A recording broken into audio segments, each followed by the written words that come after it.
और सीधे आपको लेकर चलते हैं लखनऊ, जहां पर राजा भैया संबोधित कर रहे हैं। किसी दल के सदस्य नहीं थे, परिवार में किसी ने राजनीति नहीं करी थी, लेकिन कुंडा विधानसभा के बड़े बुजुर्ग, मजदूर, किसान सामूहिक रूप से उन्होंने आना शुरू किया और कहा कि हम अनुरोध नहीं, आपको आदेश देने आए हैं कि आपको चुनाव लड़ना होगा। जो हमारे बुजुर्ग यहां पे पधारे हुए हैं वो इसके साक्षी हैं और 93 से एक निर्दलीय प्रत्याशी के रूप में शुरू की गई ये यात्रा अपार स्नेह, अपार आशीर्वाद और विश्वास के धरातल पर चलती हुई आज यहां तक पहुंची। हमारे साथ मंच पे आदरणीय श्री शैलेंद्र कुमार जी, जो 3 बार विधायक, मंत्री और 3 बार सांसद रह चुके हैं, कौशाम्बी लोकसभा का प्रतिनिधित्व करते हैं। मंच पे ही विनोद कुमार सरोज, ये भी 3री बार निर्दलीय, इसके पहले इनके पिताजी 2 बार निर्दलीय विधायक, बिहार विधानसभा अब नाम बदल करके बाबागंज हो गया है, वहां से हैं। हमारे बड़े भाई आदरणीय हाजी मुन्ना साहब,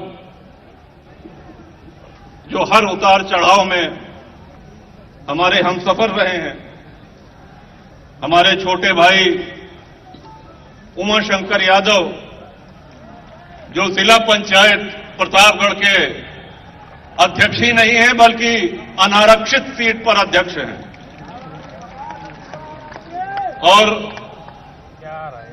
आयोजन समिति के सारे सदस्य, और हमारे लिए सबसे महत्वपूर्ण, और आप जो गत 15-20 रोज से पूरे प्रदेश का तूफानी दौरा करके आपको आमंत्रित करने के लिए आपके पास संदेशवाहक बनकर के जाने वाले हमारे प्रिय अनुज श्री अक्षय प्रताप सिंह गोपाल जी, आप सबका अभिनंदन, आप सबका अभिवादन। पूरे उत्तर प्रदेश के समस्त जनपदों से आए हुए हमारे सभी साथी, महाराष्ट्र, बिहार, उत्तराखंड, दिल्ली, हरियाणा, पंजाब, झारखंड, बिहार, छत्तीसगढ़, मध्य प्रदेश, नेपाल से लोग आए हैं, असम से आए हैं, देश के कोने कोने से, सभी प्रांतों से आए हुए हमारे सम्मानित अतिथिगण, आप सबका अभिवादन।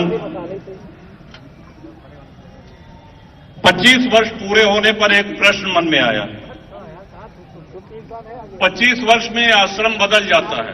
कहते हैं जो ब्रह्मचर्य आश्रम में है उनका गृहस्थ में प्रवेश हो जाता है, और अगले 25 वर्षों में वो गृहस्थ से वानप्रस्थ और फिर वानप्रस्थ से संन्यास आश्रम। तो 25 वर्ष जब पूर्ण हुए तो एक सवाल किया गया सर्वे के माध्यम से कि आगे की राजनीति की यात्रा कैसे करनी चाहिए। 3 विकल्प दिए गए थे, जैसे निर्दलीय है वैसे रहें, दूसरा किसी दल की सदस्यता स्वीकार की जाए, या तीसरा स्वयं का दल गठित किया जाए और समाज में जो कुरीतियां व्याप्त हैं उनके खिलाफ खुल करके बोला जाए। 20 लाख लोगों ने सर्वे में भाग लिया और 80% लोगों ने ये कहा कि स्वयं का दल बनाएं। उनके आदेश के अनुपालन में चुनाव आयोग में आवेदन किया गया, और सामान्यतया एक पार्टी बनने में 2.5 से 3 महीना उसकी लिखा पढ़ी में लगता है, जो कि अभी प्रक्रियाधीन है। आधिकारिक रूप से 3 नाम मांगे जाते हैं, तो एक दिया गया है जनसत्ता दल, एक दिया गया है जनसत्ता पार्टी, और तीसरा विकल्प जो दिया गया है वो जनसत्ता लोकतांत्रिक दल। इन्हीं 3 में से कोई एक नाम चुनाव आयोग आपका फाइनल करेगा। तो ये पार्टी के संबंधी सूचना, बहुत से संदेश ऐसे आते हैं, प्रश्न पूछे जा रहे हैं कि पार्टी की सदस्यता लेनी है, उसकी प्रक्रिया क्या है। तो एक बार चुनाव आयोग से ये पूरी प्रक्रिया पूरी हो जाने पर औपचारिक रूप से पार्टी का गठन होगा, कार्यकारिणी बनेगी, एजेंडे तय होंगे, मैनिफेस्टो बनेगा और उसके बाद सदस्यता अभियान शीघ्र अतिशीघ्र चलाया जाएगा। आपकी अपनी पार्टी है, आपके अपने मुद्दों के लिए लड़ने वाली पार्टी है, आपके लिए संघर्ष करने वाली पार्टी है और संघर्ष की ही कोख से इस पार्टी का जन्म हुआ है। और बहुत से ऐसे विषय जिस पे सारे राजनीतिक दल मौन हैं, गोलमोल जवाब देते हैं और ये मुद्दे समाज को छूने वाले मुद्दे हैं, हमारे आपके दैनिक जीवन से संबंधित हैं। मैं उस ओर भी आपका ध्यान दिलाना चाहूंगा और आपका ध्यान चाहूंगा। ये पार्टी विस्तार से जब इसके गठन हो जाएगा तब इसका मैनिफेस्टो बनाया जाएगा, लेकिन मजदूर, किसान और जवान, इनके लिए ये पार्टी कृत संकल्प है। आज पूरे देश का किसान हलाकान है, उसकी फसल का मूल्य उसको नहीं मिलता है और बहुत सीधी और सरल मांग है किसानों की, समय से बिजली, समय से पानी और समय से खाद, डीएपी और यूरिया की कहीं कोई कमी न रहे, सिंचाई के लिए जल उपलब्ध रहे और बिजली उपलब्ध रहे और फसल तैयार हो जाने पर सरकारी क्रय केंद्र पे उनका निर्बाध रूप से खरीद हो जाए। ये किसानों की मुख्य समस्या है। गन्ना किसान हमारे प्रदेश के परेशान हैं, महीनों महीनों बीत गए हैं लेकिन उनकी फसल का भुगतान नहीं हुआ है। आपकी जनसत्ता पार्टी ये सुनिश्चित कराएगी कि किसान अपनी फसल लेकर के जैसे ही मिल में पहुंचेंगे, एक सप्ताह के अंदर अंदर उनका पूरा भुगतान करा दिया जाएगा। हमारा देश अगर आज सुरक्षित है, अगर देश सुरक्षित है तो इसका श्रेय जाता है सेना के जवानों को, अर्धसैनिक बल के जवानों को, जो विषम परिस्थितियों में मौसम की मार सहते हुए सीमा पे डटे हुए हैं। ऐसे जवानों के लिए हम एक उदाहरण आपको देना चाहते हैं। मान लीजिए कारगिल का युद्ध हुआ, कारगिल के युद्ध की एक तारीख तय कर दी गई कि इस तारीख से लेकर के इस तारीख तक ये युद्ध माना गया। उस अवधि में जो लोग शहीद हुए हैं उनको तो सरकारी सुविधा मिली, लेकिन एक बार युद्ध समाप्त हो जाने के बाद जो लोग सीमा पे शहीद हुए उनको न तो कोई सरकार की तरफ से गैस एजेंसी मिली, उनको न कोई पेट्रोल पंप मिला, न कोई सरकारी सहायता राशि मिली। आपकी अपनी पार्टी जनसत्ता का ये एजेंडा है कि सीमा पे शहीद होने वाले सेना के हर जवान को और अर्धसैनिक बल के हर जवान को, उनके आश्रितों को 1 करोड़ रुपए राहत राशि सरकार की तरफ से दी जाएगी और इसमें कोई किसी की जाति नहीं देखी जाएगी, कोई भेदभाव नहीं किया जाएगा। आज सारे दल समाज में विघटन की स्थिति ला रहे हैं, समाज में वैमनस्यता फैला रहे हैं।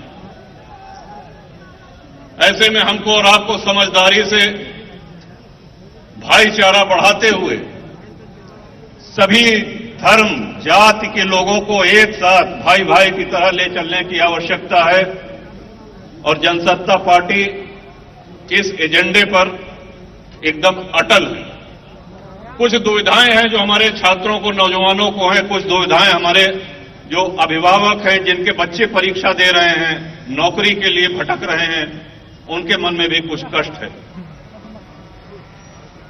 आप जानते हैं बहुत अच्छी तरीके से कि जो लोग नौकरी पा चुके हैं, एक जाति विशेष को समाज से काट करके अलग किया जा रहा है। आज अगर मुआवजा दिया जा रहा है तो जाति पूछ करके दिया जा रहा है। किसी के परिवार में अगर हत्या हो गई है तो वो पूरा घर, पूरा परिवार उजड़ जाता है। कोई ऐसा नहीं है कि दलित को ज्यादा कष्ट होता है और गैर दलित को कम कष्ट होता है। ये हमारी मांग है और मांग ही नहीं, ये हमारा और आपका मौलिक अधिकार है जो संविधान ने हमको दिया है। हम समानता की बात करना चाहते हैं। हम ये नहीं कह रहे हैं, आगे चल करके बहुत से राजनीतिक दल, बहुत से राजनेता इसमें भटकाएंगे मुद्दे से, और मैं खुल के कहता हूं कि ये कहा जाएगा कि साहब ये पार्टी दलित विरोधी है। बिल्कुल नहीं। दलित हमारे समाज का एक अभिन्न अंग है। हम लोग साथ उठते बैठते खाते पीते हैं। पिता अगर अपनी संपत्ति का बराबर का बंटवारा नहीं करता है, पिता अगर अपनी संपत्ति में बराबर का बंटवारा अपनी संतानों में नहीं करता है, तो जिंदगी भर उनकी संतान आपस में लड़ाई लड़ती है, मुकदमेबाजी करती है।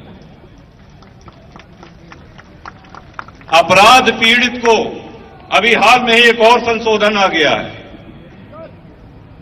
उसमें कहा गया है कि बुरी नीयत से अगर किसी दलित युवती का पीछा होता है तो उस युवती को 1 लाख रुपए मुआवजा। आप स्वयं सोचें,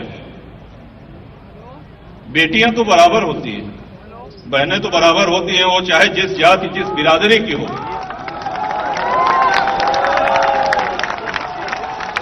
फिर ये मुआवजे में अंतर क्यों? क्या हत्या जैसे जघन्य कर्म में, जघन्य अपराध में कुछ भी मुआवजा नहीं है? हम ये नहीं कह रहे हैं कि दलित बिरादरी को मिलने वाले मुआवजे में कोई कमी की जाए, बिल्कुल नहीं। लेकिन जिसके घर में हत्या हो गई है, वो पिछड़े समाज का हो, मुस्लिम समाज का हो, सवर्ण हो, व्यापारी हो, हिंदू, मुस्लिम, सिख, ईसाई हो, कोई भी हो, सरकार की नजर में वो एक बराबर होना चाहिए। ये मुआवजा सबको एक बराबर मिलना चाहिए। और बराबरी की मांग करना, समानता की मांग करना, ये कोई अपराध नहीं होता है। हमारे पूर्वजों ने, हमारे और आपके पूर्वजों ने जब देश को आजाद करने के लिए लड़ाई लड़ी, तो उनके मन में ये कल्पना थी कि आने वाले समय में भारत में सभी लोग एक बराबर होंगे। ये राजनीतिक दल आपस में वैमनस्यता फैला रहे हैं।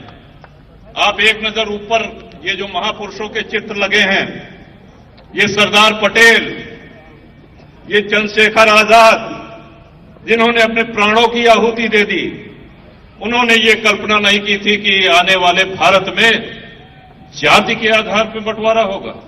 सरकारी मुआवजा भी जाति देखकर दिया जाएगा। हाल में ही एक और प्रकरण बड़ा चर्चा में रहा, जिसमें सारे राजनीतिक दल बोलने से कतराते हैं। आप समझ गए होंगे मेरा इशारा किधर।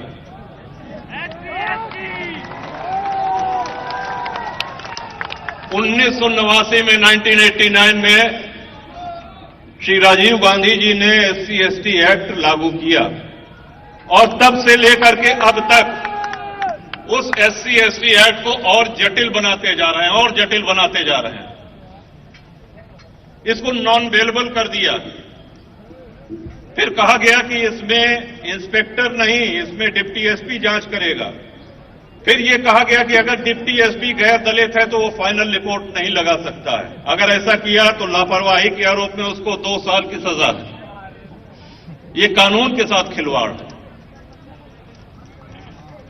और अभी हाल में ही सुप्रीम कोर्ट ने जब ये कहा कि ये निर्णय असंवैधानिक है, ये हमारे भारत के नागरिकों के मौलिक अधिकार का हनन है, तो पार्लियामेंट में एक अमेंडमेंट आया। वो राजनीतिक दल जो एक दूसरे की बुराई करते हैं, एक दूसरे को गालियां देते नहीं थकते हैं, भारत के सारे राजनीतिक दल अगर किसी मुद्दे पर एकमत हुए तो इस मांग पर हुए कि इस SC/ST एक्ट को ऐसा कर दो कि FIR होते ही 6 महीने की जेल, जांच बाद में होती रहेगी, पहले जेल भेजो। हमारे संविधान ने हमको ये हक दिया और हमारे न्याय का ताना बाना इस बात पर टिका हुआ है कि 100 गुनहगार भले छूट जाएं, लेकिन एक बेगुनाह को सजा नहीं होनी चाहिए। लेकिन हम लोग अनभिज्ञ हैं। मैं मीडिया के साथियों से भी ये अनुरोध करूंगा कि इस विषय में जो भी समाचार हुआ करे उसको प्रमुखता से दिखाएं, क्योंकि जागृति लाना आवश्यक है। जब अधिकार छीने जाने लगे तो अधिकारों को प्राप्त करने के लिए लड़ाई लड़नी पड़ती है। वो लड़ाई कितनी ही लंबी हो और किससे भी न हो, सामने चाहे जो हो, ये महत्व की बात नहीं है। तो आइए इस समानता की लड़ाई में आह्वान है आप सबका, आप लोग इसके ध्वजावाहक बनिए। आज बिरादरी बिरादरी में इतना वहमनस्यता फैला दी जा रही है। बलात्कार हो जाने पर जाति देख करके मुआवजा मिलेगा, हत्या हो जाने पर जाति देख करके मुआवजा मिलेगा। क्या भारत के सारे नागरिक समान अधिकार नहीं रखते हैं? एक बड़ा अच्छा एक प्रसंग याद आ गया। एक बार एक जंगल में आग लग गई। आग इतनी भीषण थी कि उस जंगल में रहने वाले सारे जानवर, पशु पक्षी बड़े चिंतित हो गए कि हमारा आशियाना जल रहा है। बगल में एक नदी बहती थी और सारे जानवर उस नदी से पानी ला करके और आग में डालने के, उसका बुझाने का प्रयास कर रहे थे।